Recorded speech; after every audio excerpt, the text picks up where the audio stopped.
Welcome, listeners, to Astronomy Daily, your go-to source for the latest news and updates in the fascinating world of space and astronomy. I'm your host, Anna, and today we have an exciting lineup of news stories to discuss. We'll kick things off with an intriguing study that challenges our assumptions about the rarity of intelligent alien life. Then we'll shift our focus to Scotland, where a rocket engine test at the Saxavord Spaceport led to an unexpected explosion. But don't worry, no one was injured. In more uplifting news, SpaceX has successfully launched 22 Starlink satellites into orbit using a new first-stage booster, marking another milestone in their mission to expand global internet coverage. Lastly, we'll delve into the mysterious Omega Centauri cluster, where recent findings dispute the existence of a mid-sized black hole, pointing instead to a horde of smaller ones. So sit back, relax, and let's explore the universe together. Let's dive into our first story of the day, which tackles one of humanity's most pressing questions. Are we alone in the universe? Astronomers David Kipping from Columbia University and Geraint Lewis from the University of Sydney have taken a fresh look at the famous Drake equation, applying probabilistic logic to provide new insights. Developed in the 1960s by Frank Drake, this equation has long been a cornerstone in the search for extraterrestrial intelligence, known as SETI. Kipping and Lewis utilize a probability distribution initially introduced by biologist J. B.S. Haldane back in 1932. Imagine a bunch of Earth-like exoplanets with similar conditions. Their study suggests that life would either be present on nearly all of them or none of them at all. This can be visualized as a U-shaped graph, with the two extremes, no planets with life or nearly all planets teeming with life, appearing at the prongs of the U. The middle ground, where half the planets have life, is far less likely according to this logic. Let's break down the Drake equation. It is written as n equals sign r asterisk x fp x n x fl x phi x fc xl. Each term represents a variable. R asterisk is the star formation rate. Fp is the fraction of stars that have planets. Ni is the number of potentially habitable planets. Fl is the fraction of those planets where life evolves. Phi is the fraction that develop intelligent life. Fc is the fraction with communicative life. And L is the average lifetime of those civilizations. Astronomers have nailed down the star formation rate and the fraction of stars with planets quite well. Almost every star has some planets orbiting it, but the number of potentially habitable planets is still somewhat of a mystery, though researchers are constantly learning more thanks to new missions and sophisticated telescopes like the James Webb Space Telescope. Here's where Kipping and Lewis's approach simplifies things. They suggest focusing on just two main components: the birth and death rates of what they term extraterrestrial technological instantiations, or ETI.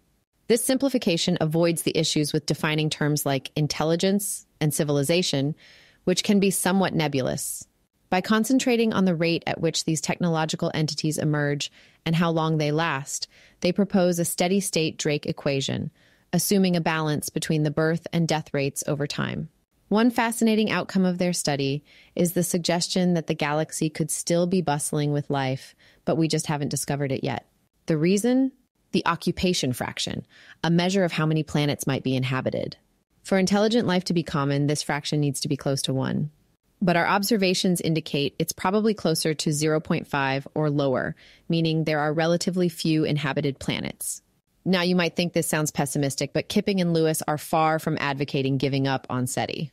In fact, their equation implies that a crowded universe is just as possible under certain conditions. Maybe intelligent life doesn't travel star to star or build massive structures, or perhaps they're just too distant for us to detect at the moment. The research also speculates that even if technological life did emerge somewhere, it might vanish before we could detect it. This could be due to natural or self-inflicted extinction. Still, time is of the essence, and the universe's vast age means the window for detecting such life forms could be fleeting. The study is currently available as a preprint and is awaiting peer review by the International Journal of Astrobiology. So stay tuned as we await further developments and discussions in this fascinating field. For now, Kipping and Lewis have provided us with a thought-provoking perspective, one that keeps alive the hope and the scientific rigor of searching for our cosmic companions. Next, we shift our focus to Scotland, where an unexpected turn of events unfolded at the Saxavord Spaceport. The site, which became Britain's first licensed vertical rocket launch site last year, experienced a dramatic incident when a rocket engine exploded in flames during a test. The event, which took place in the Shetland Islands off the northern coast of Scotland, was caught on BBC footage showing a large explosion that spewed great plumes of fire and smoke into the air late on Monday. Thankfully, the site had been evacuated prior to the test, and no injuries were reported. Both Saxavord and its German partner, Rocket Factory Augsburg, RFA, released statements shortly after the incident. Saxavord spokesman explained that the purpose of these test campaigns is to identify issues before advancing to the next stage. Meanwhile, RFA noted they were gathering information to understand what went wrong during the test, which had been one of many in the lead-up to a planned launch. The launch pad at the site was reportedly saved and secured, allowing Saxavord to continue its preparations for further tests. Despite this setback, the spaceport remains on track to potentially become the first British site to undertake a vertical satellite launch into space. This ambition is bolstered by a key safety license received from regulators in April, paving the way for a potential launch later this year. As the space industry continues to grow, with forecasts suggesting it could be worth over $1 trillion by 2030, setbacks like these are a reminder of the challenges faced in pioneering new frontiers. Companies worldwide are gearing up to deploy thousands of internet-beaming satellites, and each test, even when it goes wrong, brings invaluable lessons that contribute to the ultimate success of future missions. In more uplifting news, SpaceX has successfully launched 22 Starlink satellites into orbit, continuing their ambitious project to expand global internet coverage. At the heart of this launch was a brand new Falcon 9 first-stage booster, designated B1085. The launch took place from the Cape Canaveral Space Launch Complex in Florida around 9:20 a.m. EDT. The liftoff occurred near the end of the launch window as weather conditions began to improve, demonstrating SpaceX's adaptability and precision. What makes this launch particularly notable is the debut of the new first-stage booster, which successfully returned to Earth just 8 minutes after takeoff. It landed smoothly on the drone ship aptly named A Shortfall of Gravitas in the Atlantic Ocean. This achievement marks the 80th landing on the drone ship and the 341st booster landing to date overall for SpaceX. An astonishing feat that highlights how the company continues to refine and innovate within the space travel industry.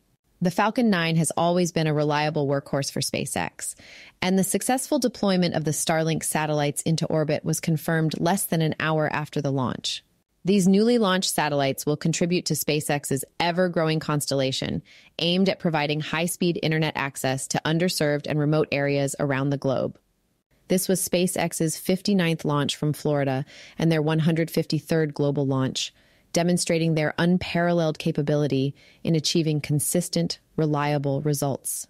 Each of these launches represents a significant step in their mission to make the internet accessible no matter where you are on the planet, bridging the digital divide one satellite at a time. It's evident that SpaceX's focus on reusability and cost efficiency is paying off. Their first-stage rockets, which were once considered disposable, are now setting industry standards with their ability to be relaunched multiple times. This not only lowers the cost of future missions, but also paves the way for more frequent and accessible space endeavors moving forward. As we continue to witness these technological marvels, it's exciting to think about what SpaceX will accomplish next. Whether it's enabling better internet access, reducing our carbon footprint by reusing rockets, or preparing for future Mars missions, the possibilities seem as vast as space itself. Our final story today revolves around the mysterious Omega Centauri cluster, one of the Milky Way's most massive and luminous globular star clusters. Recently, a new study set out to challenge earlier findings that suggested the presence of an intermediate mass black hole at the center of the cluster. Instead, the latest research finds no substantial evidence for such a black hole. The initial claims posited that 7 stars near Omega Centauri's center were moving so fast that they had to be orbiting around a black hole weighing between 8,200 and 50,000 times the mass of our sun. Intermediate mass black holes have long been a sought-after component in understanding the evolution of black holes, sitting between the more commonly known stellar mass black holes and the supermassive black holes found at the centers of galaxies. If they were to exist, they could fill a critical gap in our knowledge. However, the new study presents a different narrative.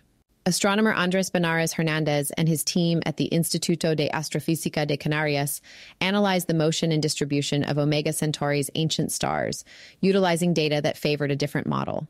Their findings suggest that a swarm of smaller black holes, each stellar mass in size, can equally explain the motion of these fast-moving stars.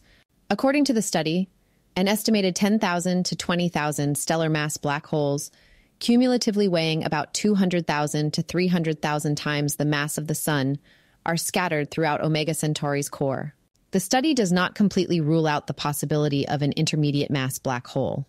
If one exists, it is significantly smaller than previously suggested, with a mass not exceeding 6,000 times that of our Sun. Benares Hernandez and his team used precise pulsar timing, which allowed them to measure the velocities and accelerations of several millisecond pulsars within the cluster. This method helped them map out the mass distribution more accurately than previous studies. Opinions in the astronomical community are divided. Some astronomers argue that the data strongly supports the presence of an intermediate mass black hole, while others are convinced by the new analysis favoring a multitude of smaller black holes. For example, some point out that an intermediate mass black hole would be a more straightforward explanation for the fast-moving stars near the cluster's center. Others, like Jerry Gilmore from the University of Cambridge, believe the new study provides a more robust analysis by including various dim stellar populations known to exist in globular clusters.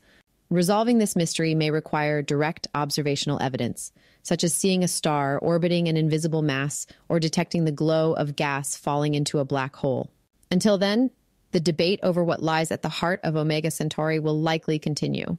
This controversy not only highlights the complexities of deciphering celestial phenomena, but also showcases the vibrant and ongoing nature of astronomical research. As our methods improve and more data becomes available, our understanding of these enigmatic clusters and the black holes they may harbor will undoubtedly evolve. For now, the hive of stellar mass black holes offers an intriguing and scientifically compelling answer to the mystery of Omega Centauri's fast-moving stars. Thank you for tuning in to today's episode of Astronomy Daily. I've been your host, Anna. For more space and astronomy news, visit our website at astronomydaily.io, where you can sign up for our free daily newsletter, catch up on all the latest updates, and listen to all our back episodes. You can also follow us on social media by searching for Astro Daily Pod on Facebook, X, YouTube, and TikTok. Stay curious, keep looking up, and join us next time for more stellar insights and cosmic wonders. Until then, clear skies and happy stargazing.